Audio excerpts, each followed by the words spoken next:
Hello everybody, welcome to Accidental Talmudists. Once again, it is Rabbi Abbish Rand filling in for Salitvak, the original Accidental Talmudist.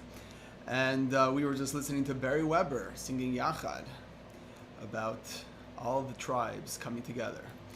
Now, we will get started. Let's bring some light into the world.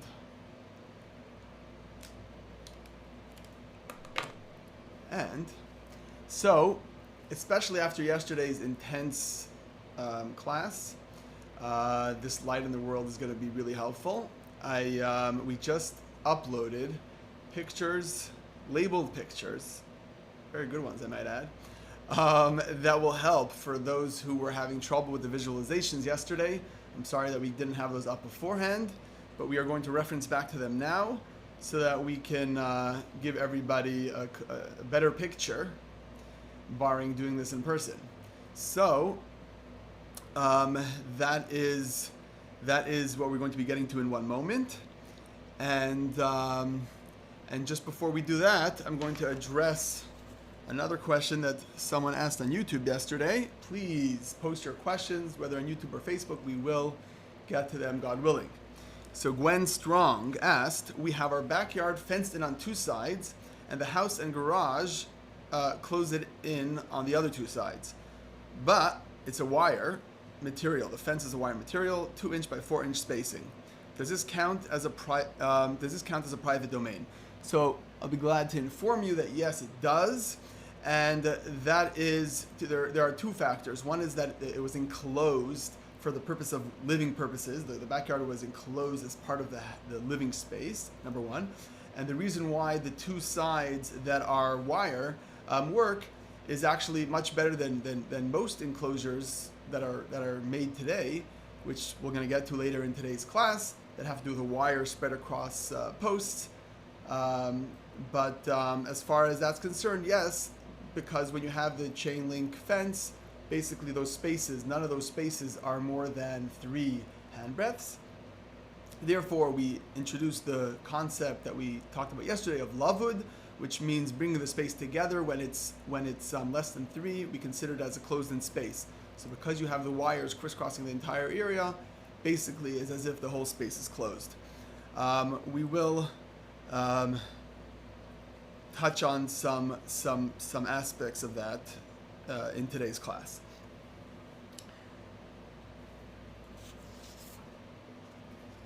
One second. I will get started over here.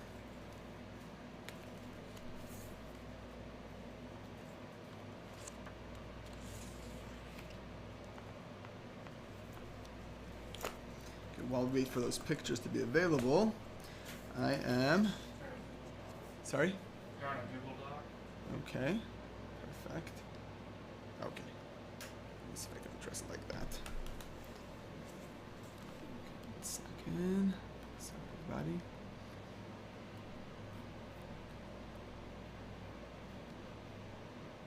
Let's see, how do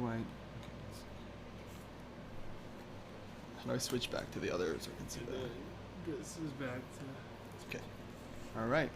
So, before we get to those pictures, let's see. We have Luz Zapata saying Chodesh Tov from Florida, and I would love to actually make mention of that. It is the first day of the new month of Elul. Elul is the Hebrew name for the month before the high holidays. It actually doesn't originate in Hebrew, but it is considered an acronym for Ani L'Dodi V'Dodi Li. I am for my beloved, and my beloved is to me. This is the month that the king is in the field. God is coming close to reckon with us, and he's available to connect with him. We have also, let's see. Sorry. Let's see if we can get some more. Here we go. Maggie Scott from Ostrander, Ohio, and Karen from London. And things are popping up. Again, we have Patrice Carter from St. George, Utah, and Bill Eldridge from Pollard, Arkansas. So we've got a nice contingent. Christo Cheney from Lubbock, Texas, and James Roth from Indianapolis. I saw that in yesterday's class we had some visitors from India and other far out places. Stephen Gijwer, I'm sorry about your last name. Hello to Dover, New Hampshire. Okay, so I'm going to go to our folder. There is posted in the comments on Facebook a folder of pictures. And hopefully we can help address Steph's question from yesterday and others who were concerned about being able to visualize the space that we're discussing. So some of what we talked about was difficult. So I'm going to try to do this in order. Okay, so the pictures did not go exactly in order, but let's just address them in order. If anyone wants to see the pictures, open up the Google Docs folder, and I'll address them in order, even though they're not in order. So the first one is about the well brackets that we talked about yesterday, showing the corner posts so that the well in the middle of the public domain can be drawn from on Shabbos. So you can see over here the spacing and what that spacing is derived from. It has to do with having a team of cattle, the space that they would need to get in and out. That's where the measurements are derived from. Okay. The next picture is. Just use your book. Oh yeah. Okay. Just hold it closer. That way they can definitely see. Okay. Sounds like a plan. So then we'll do that in order. All right. You people can reference. Everybody out there, you can reference the pictures over there. See if you can see it. I will hold up my coda over here. Okay, so the first picture really that I wanted to address was this one, because this is we showed this yesterday. This is the classic example of being able to see the post from the outside but not from the inside, because the wall is indented but only on the outer part, and therefore you can only see it from outside the alley. The next relevant picture, and some of this again, like we did deal with yesterday, but I just wanted to go over it because some of it we did not. The bottom picture over here is the picture showing the basic example of the small courtyard being open to the large courtyard. And as I turn the page, we'll see the picture showing the different permutations of that. So here's the picture showing the walls of the smaller courtyard coming into the larger courtyard, and the distance between the wall of the small courtyard to the side wall of the large courtyard, if that would be three handbreadths or less, so then we would consider that space closed in, and that's where we had the discussion of whether that would work as a side post for the smaller courtyard. Okay, now we're going to move on, and this is where we were not showing pictures yesterday, really. This discussion we're at the bottom of 10a, where the Gemara discusses an alley that had an opening of 20 amos, 20 cubits, and how do you close in that space? So the Gemara suggested a possibility of just putting one post in the middle that would separate the two sides into two spaces of less than 10, and therefore it would not be such a big opening. We said that would not work, being as it's such a flimsy post surrounded by empty airspace. So the Gemara gave a whole bunch of possibilities. It started off with one possibility as an answer, and then it got into a whole complicated discussion, which is where I lost some of you, as how it would how it would look like closing up that space. So one example was the first one, which is the absolute working one, is that instead of having one large alley opening up that is 20 amos wide, 20 cubits wide, put a small wall, 10 handbreadths high, and 4 cubits long down the middle of the alley. And I know I explained this slightly inaccurately yesterday. I don't know if that was caught, but basically this picture shows it the best. The wall going across the middle of the alley, and thereby each opening is not actually anymore a 20 cubit opening, it's a 10 cubit opening to either side, and each side is its own alley, meaning that you've now created a partition going down the middle. And then the Gemara on 10b went through several other possibilities of what that space could look like, how you could close in that space. So one possibility was like this. It brought a case of an opening of 15, and it's starting it off with a space of 2, then closing it up with a wall of 3, and then only having an opening of 10 over there, and then the Gemara went through various questions about that. Well, why specifically 2 than 3? Why can't we break that down more, make smaller posts, and then here we go, right over here. One of the questions the Gemara wanted to know, the Talmud asked, why don't we start off with a post of 1.5, then do a space of 2, and then another post of 1.5, thereby starting off with closing the space and not having such a large opening to start off with, and we said that would not work because having the space on either side of this middle post, the space on either side of it overwhelms that post because you have a larger space on either side of it. We suggested that this was another suggestion of the Gemara, that you could have a post of 1, space 1, post 1, space 1, and so on until you get down to 10, and we rejected that as well for a similar reasoning, that a space equal to the post would cancel it out when there's also on the other side of it such a wide open space. So we said that we did not like, the Gemara did not like any of those solutions. The Gemara finally came up with a solution that would work, an alternate solution that would work, which is this one, which is space 1, closed 1.5, space 1, closed 1.5. The Talmud said that would actually work, but we don't want to cause people an inordinate amount of trouble putting this together, and therefore, since it is simpler to have one space and one built-up wall, so the first suggestion of 2 cubit space, 3 cubit wall, and then 10 cubit opening is the easiest, and therefore that's what we led with.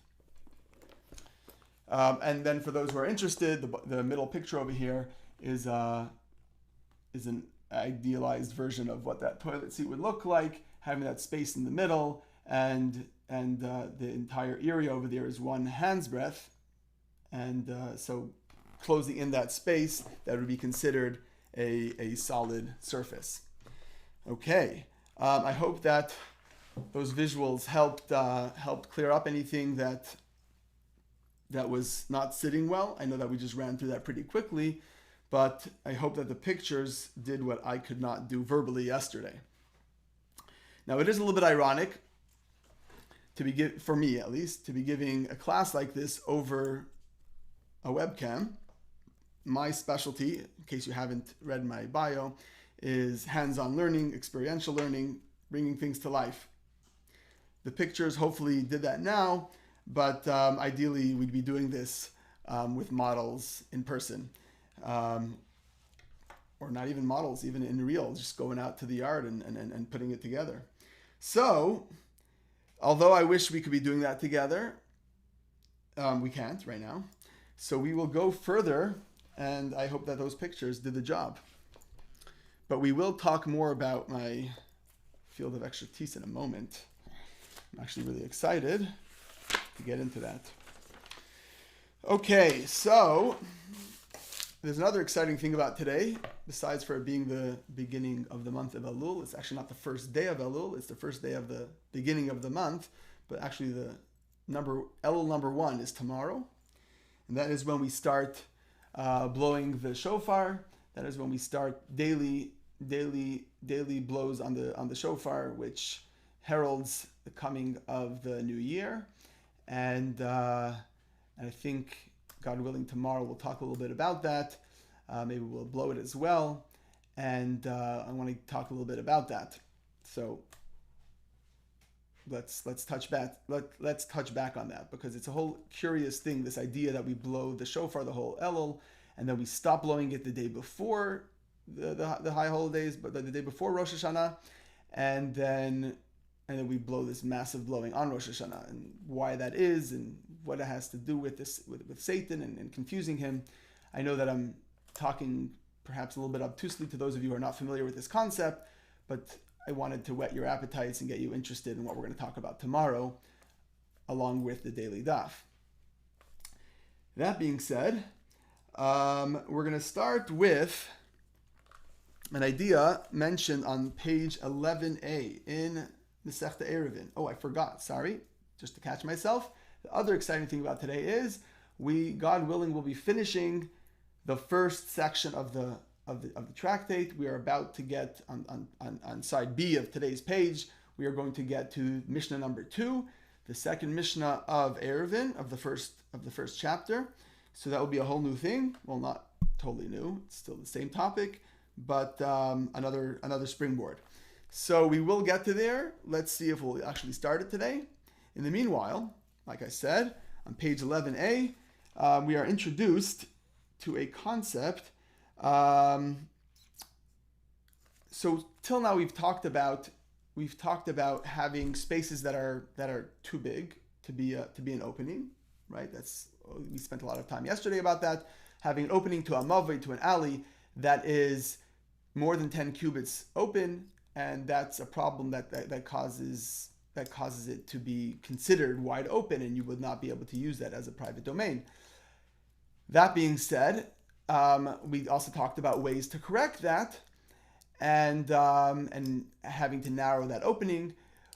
So the Gemara wants to suggest a different possible solution. What if rather than narrowing the opening, what if I made it into an actual doorway? We know that having a doorway at the end of a mavoi helps for it to be considered separate from the public domain. What about, besides for the concept of separating it, what about just using that to create a separate existence, even when the opening is too big? So when you have a 12 cubit opening, if I would make that now into an official doorway by adding a crossbeam on top, would that make the space considered closed? Is there a difference between a doorway and any other sort of opening? So the Gemara brings Rav, the sage Rav, who says that it does not work. Putting a doorway, adding a doorway to a no good situation doesn't make it any better. And the Talmud applies the same concept to a different case, a case of a yard where there was lots of windows, and then there was more space that was open than that was closed, and we basically say the same idea, that making an opening into a doorway, just because you think you're correcting it by making it into a doorway, doesn't solve the basic issue. Whether that issue is that you have too big of an opening, whether that issue is there's more open space than wall space, regardless, making it into a doorway is not going to help. That being said,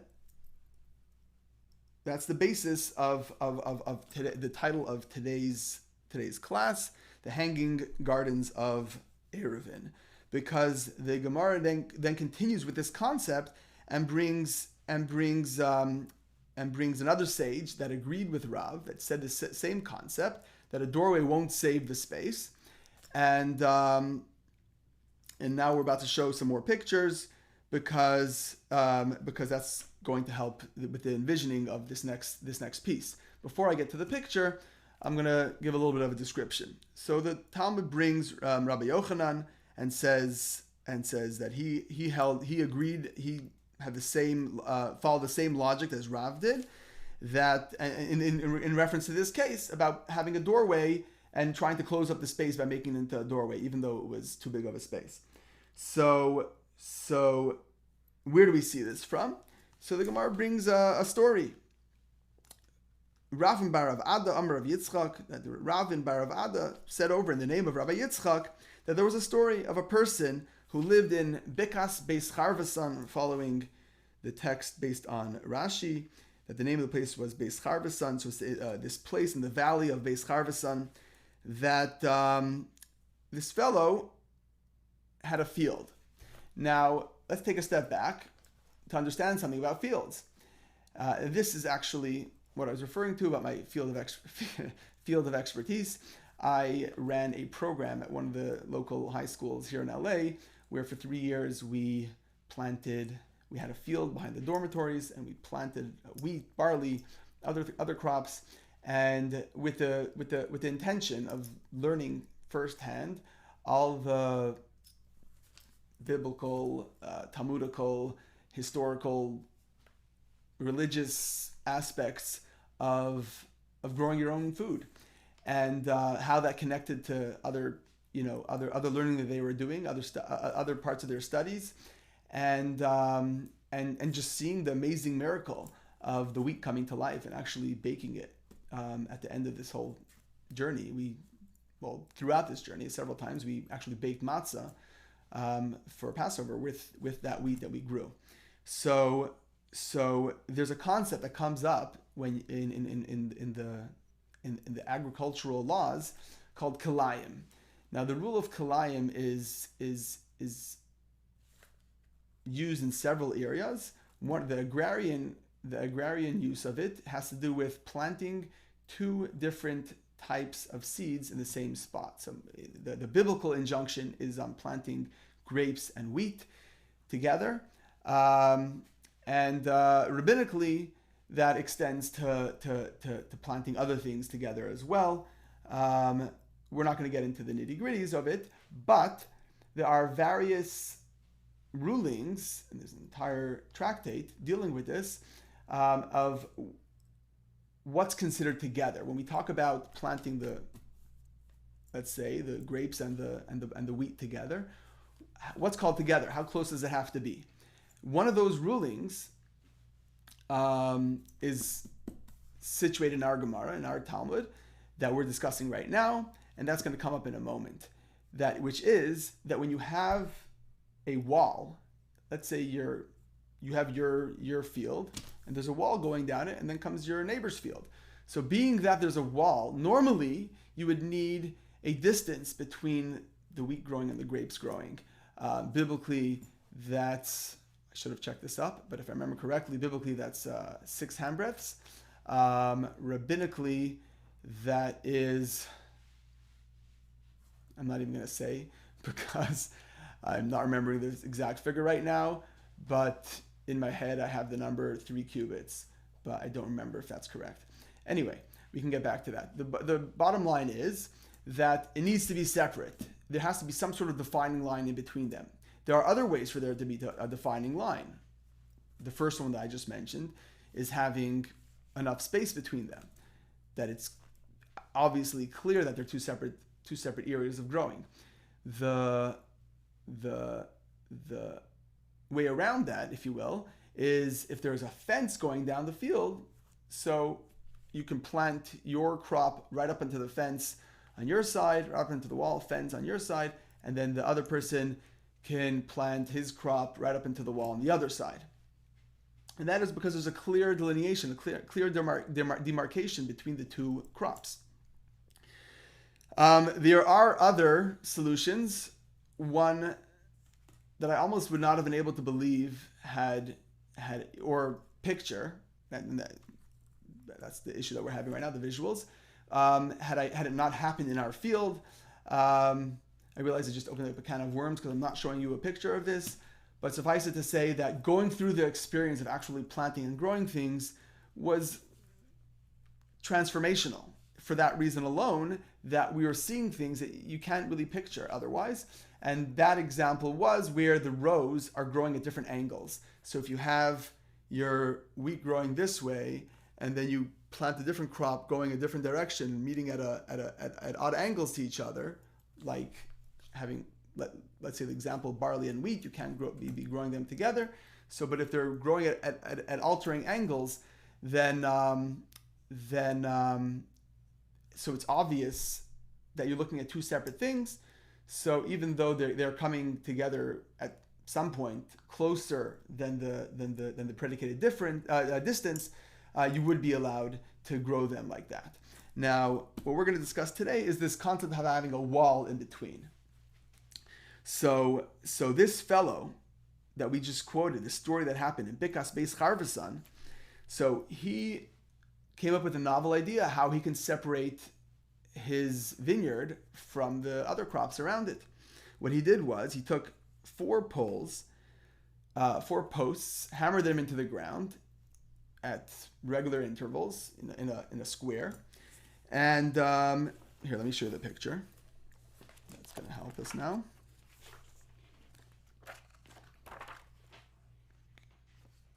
Here we go. So he took 4 posts, hammered them into the ground. In order to differentiate that space, he took his vine and stretched it across the top of the posts, making a square across the top of the post. So he enclosed that area by putting this vine across the top of the posts. You can see that right next to now his little garden over here, on the outside of that square, there's a field growing some other crop over there, and so you see that there's a that's the question. It really was: is that enough of a distinction? Him putting that vine around the posts, does that distinguish his area enough from the crop growing next to it?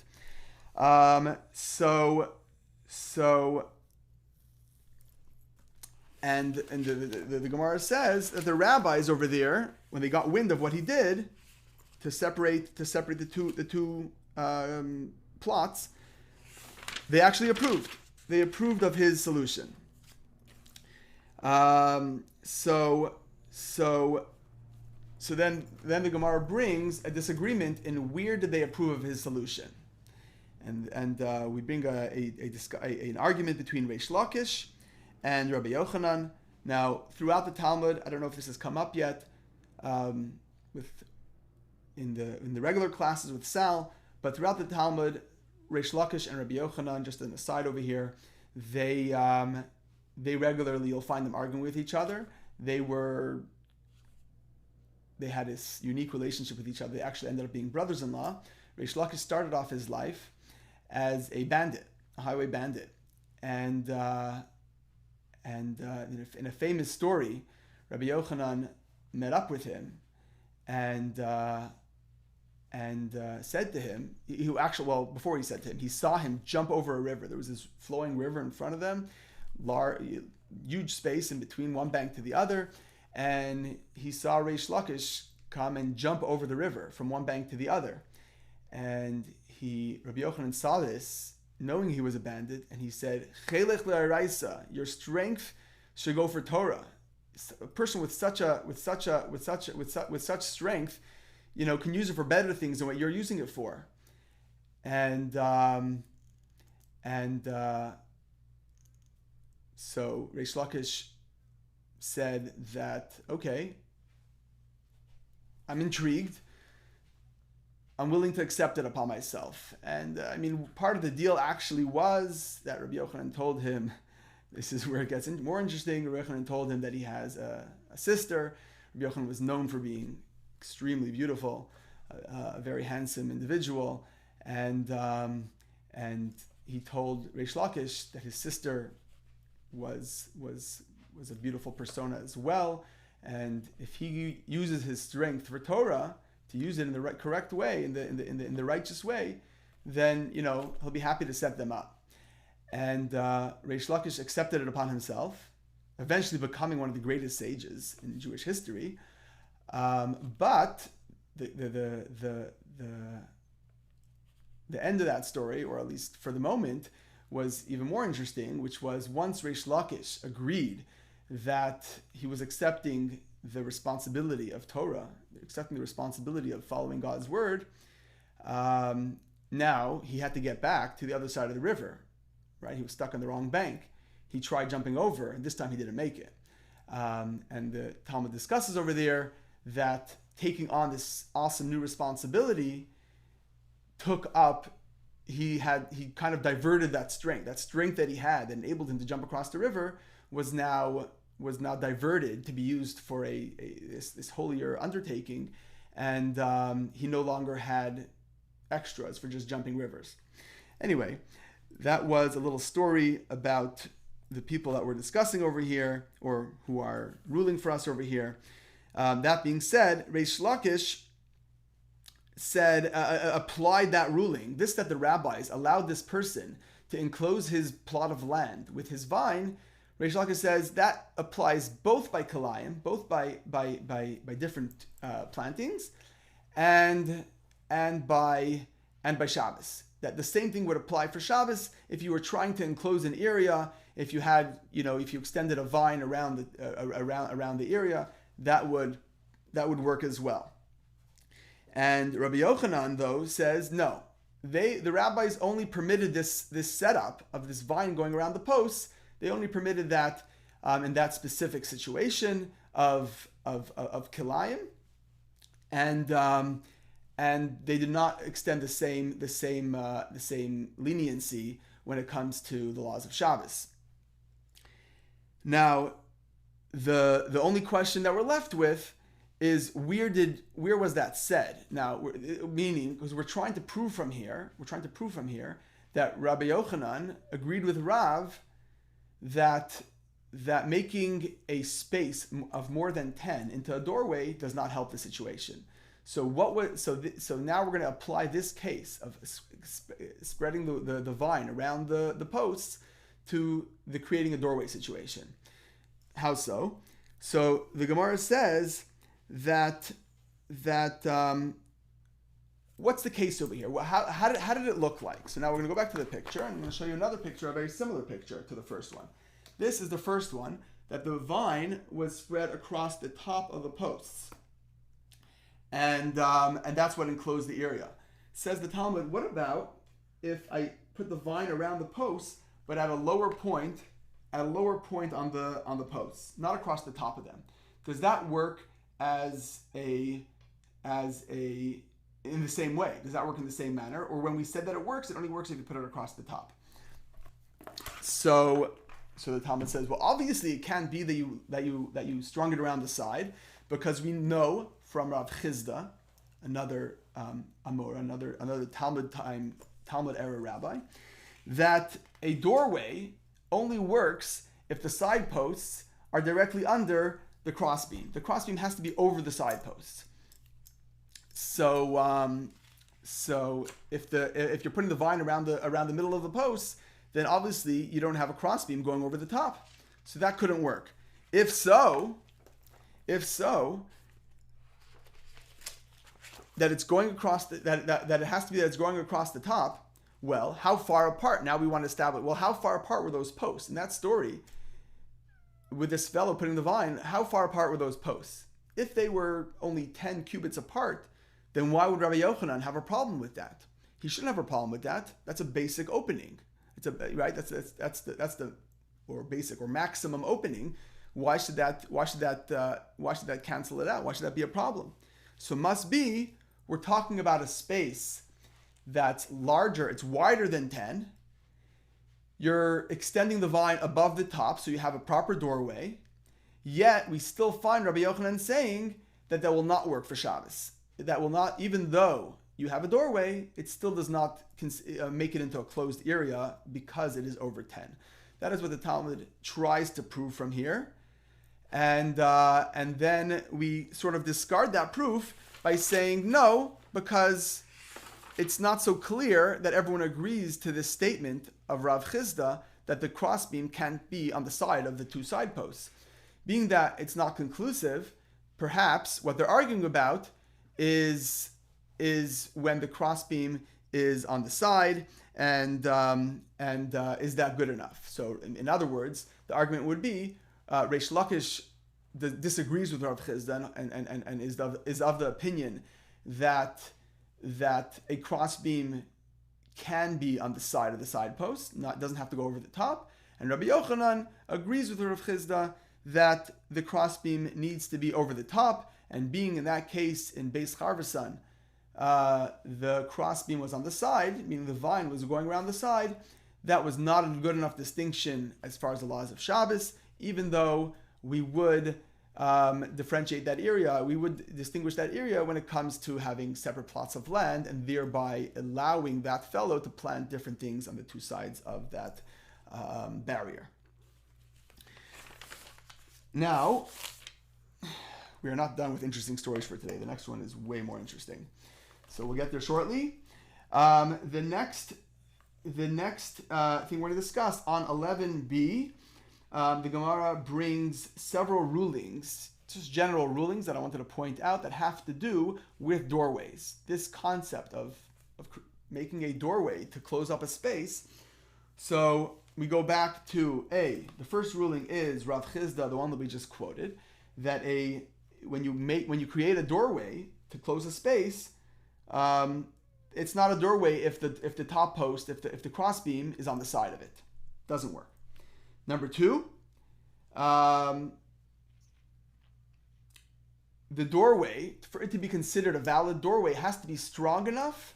Also, Rav Chisda says this.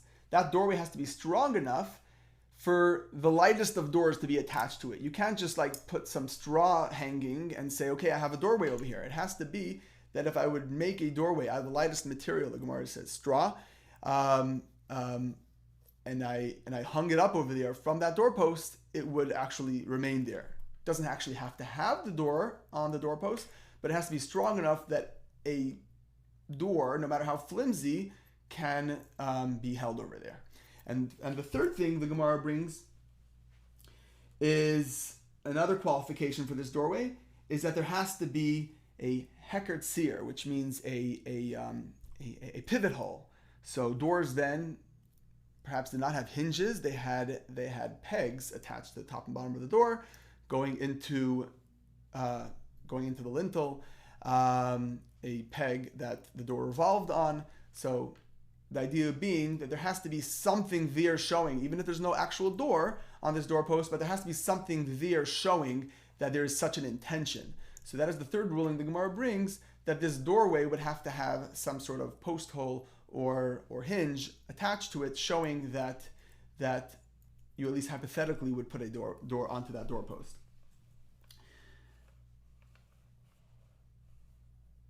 Now, we're going to have two interesting things. One, I'm going to mention just because it's there, and I'm going to throw it out there for people to think about. I don't have an answer. And that is, the Gemara says a really interesting story. Ashkechinu Rav Acha Breder of Avia. This rabbi, Rav Acha, he bumped into the Talmidim, the students of Rav Ashi. And he said to them, did your teacher teach you anything in the on this topic of doorways. We're discussing doorways over here.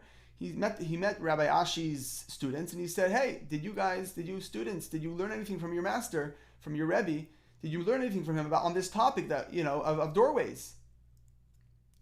And they said, "Le'amar v'loy klum." He didn't tell us anything about it. Now, why is this interesting? Because then the Gemara totally goes on from there.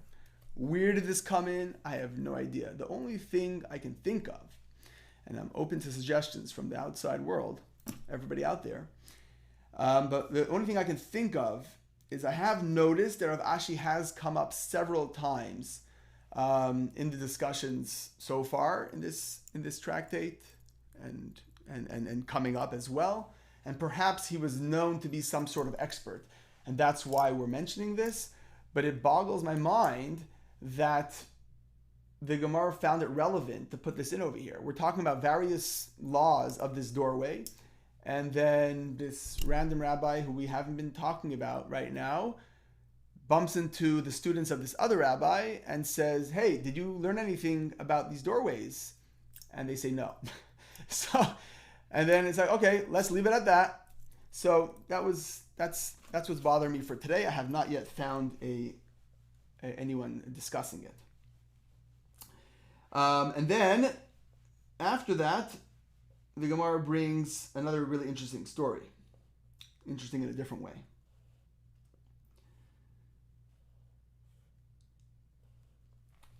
So the Gemara starts off with bringing a brisa. This brisa says, this doorway, right? So another thing about these doorways that we're talking about. So this doorway that we said needs to be a side post on one side, side post on the other side, and a crossbeam on top of those side posts.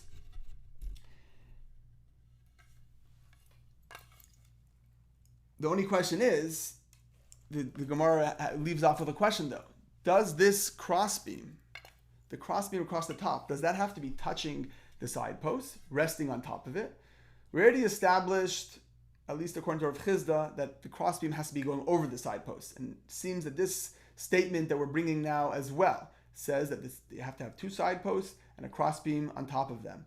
But does this crossbeam have to be resting actually on the side post, or can it be hovering over them, suspended by a string, or some other fashion, attached, having a wall going across the top, and then a space, and then the side post?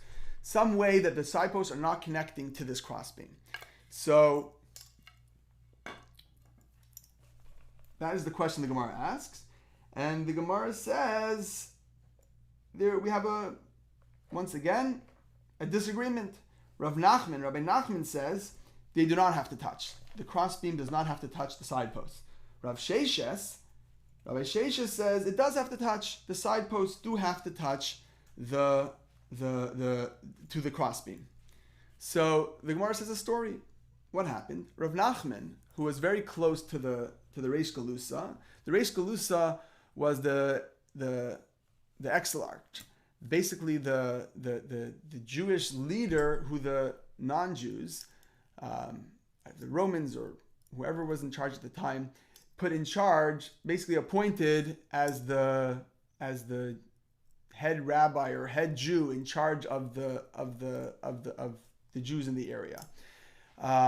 This was in Babylonia, and Rav Nachman was very close with the Reish Galusa,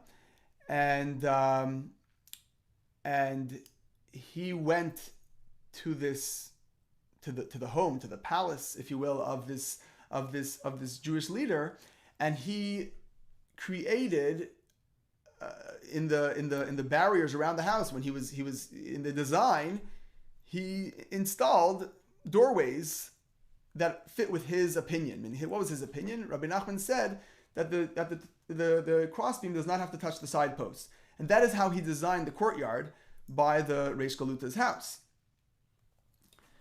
So Rav Sheishes, which is perhaps the first example of rabbinic spy mission or something, Rav Sheishes said to his assistant, he said, he said, listen, this is what Rabbi Nachman installed over there. So he told his assistant, Rav Gada, he said, go and take them all down. He says, take it all apart. He's, pushing his opinion over there, but it's the wrong opinion, and in particular in that place where this is the leader of the Jews, to have it over there. I'm just hypothesizing about how this conversation went, but basically he told his assistant, go knock down all those crossbeams, make it obvious that does not work, or because there's nothing there. So he went and he knocked them all down. Problem is that the guards of the palace of the Reish Galusa caught him in the act. They caught Gada in the act. And they arrested him. They put him in jail. So Rav Sheishes came. He heard what happened to his assistant. He came, stood by the doorway, and it's not clear if he spoke to someone or he paid them off or he opened the door or whatever it is. But he tells them, "Okay, come, follow me, quick." So he got his assistant out of his predicament, but in the meantime, they had caused all sorts of damage over there to prove the point. So they leave, and Rav Sheishes bumps into Rabbi Bar Shmuel. He meets another rabbi, and he says to him, again, same idea. Tell me something about doorways. What do you know about doorways? What kind of teaching can you give me on doorways? So we're not going to get into all the details over here. I will show you a picture. But he basically tells him a ruling about doorways.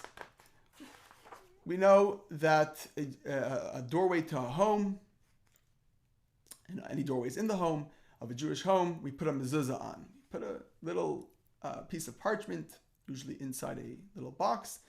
That is a commandment in the Bible, in the Torah, and that hangs on the doorway of every Jewish home. But what is called a doorway? Same issue we have over here. What is called a doorway that you would need to put a mezuzah on? So this is the teaching that Rav Sheishes learned from Rabbi Bar Shmuel, and that teaching was as follows: when you have a doorway that is an arch, so an arch does not have the regular rulings of doorways, because you can't call that sideposts and a crossbeam, being that it's curved.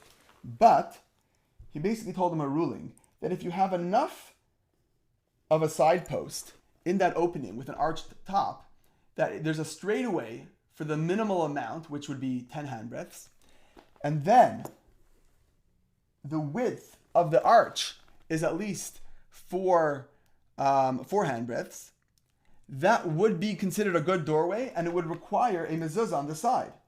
Now, what's important over there is to notice is that the place where the top beam is not where the side posts are, because the part that's arched doesn't count over here.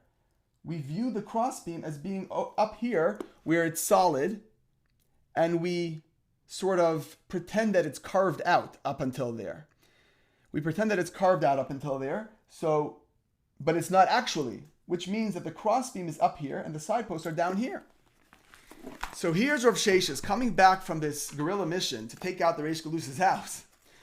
And after saving his student, he bumps into Rabbi Bar Shmuel, who tells him a teaching that negates the ruling that he gave. And this teaching, predates his ruling.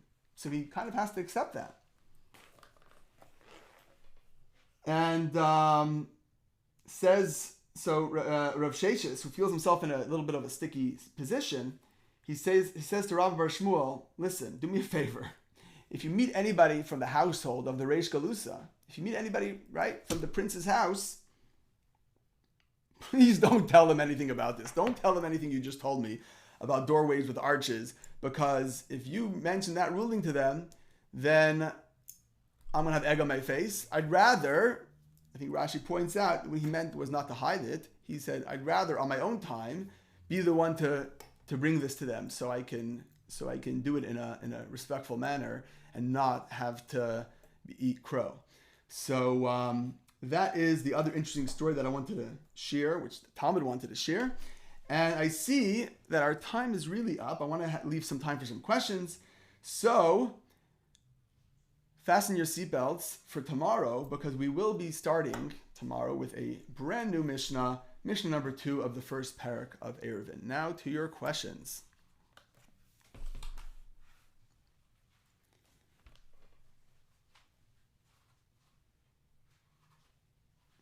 So from Celsa Canido, I hope I'm getting your name right. I think you're trying to answer my question about Rav Ashi, about why the Talmud brings that in, if he had nothing to say. And you're suggesting, I would think it means the topic needs no more discussion, but the story is worth enough to be told. They could have resolved the question as halacha, but instead we have the story at the end. So I'm not sure 100% what you're saying, but if I'm getting what you're saying correctly, that the point was to show that we've covered the issue, well, my response would be, actually we didn't, because then we had another topic brought up in the Gemara about these doorways, and then this other story where Rav Sheishes ended up with almost egg on the face, because after doing this whole exciting mission at the Reish Galusa's house, he met the other rabbi who told him another ruling about doorways. So it doesn't seem that that's the end of it. I would agree with that logic if it was the last thing, perhaps. But we're gonna keep looking.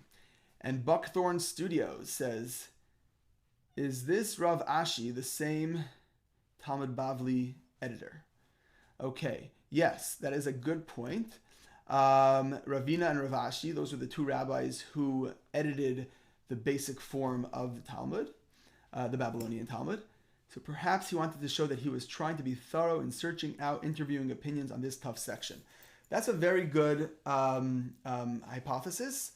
My hesitation would be, I can't remember another place in Talmud that the same thing happens. So why specifically over here are we pointing that out? Or is he trying to bring that point out? That is definitely worth further investigation, though. Thank you for pointing that out. I was not thinking along those lines. Thank you very much, everybody. Please continue to post your questions. Any further questions that get posted or that I missed right now, I will try to address tomorrow or directly in the comments. And I hope those pictures helped. I will look through your comments now to see what you have to say about them. If not, come on over. We'll build one. All right?